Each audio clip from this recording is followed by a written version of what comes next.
Well,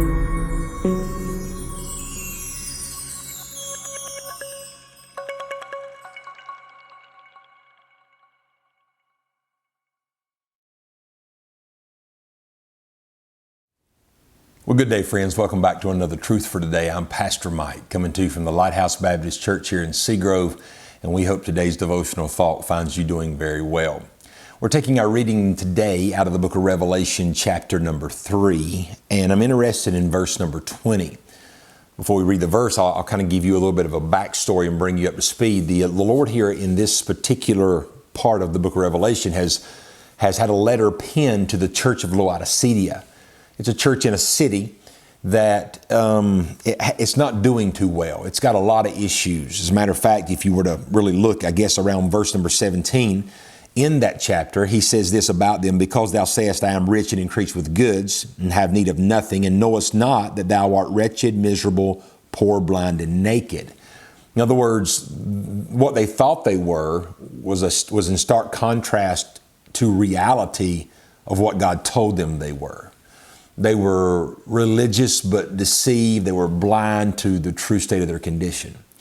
What really interests me is this, though, because anybody that's honest can look at their life and see areas that need improvement, need help.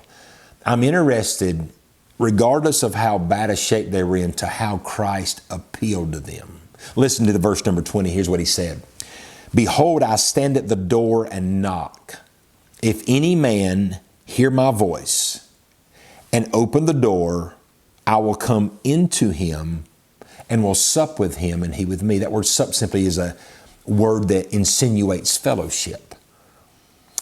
So what he was saying was this, is that in a church that thought they were one thing but in reality were another, that if they would hear the charges against them, hear my voice, open the door, which means they receive what was said about them and look to make that right, the Lord said, we can have communion again. Is it not amazing how God continually reaches out with grace? That's just the essence of who our God is.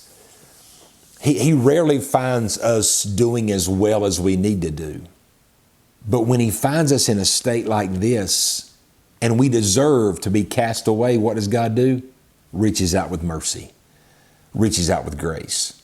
So here's the call for you and I today, friend. As we hear God's voice exposed to us from time to time, whether it be in our Bible reading or in hearing a sermon, exposed to us where we are and what's going on in our heart, the greatest thing that we can do is what the plea was to the Laodicea church.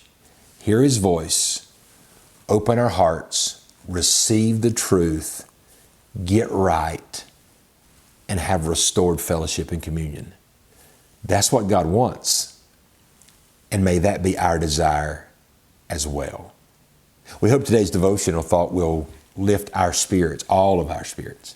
And more than anything, we hope it will give us a hunger for a communion with Christ that will put us in a position to have and receive everything that God's got for us. May the Lord richly bless you today, is our prayer.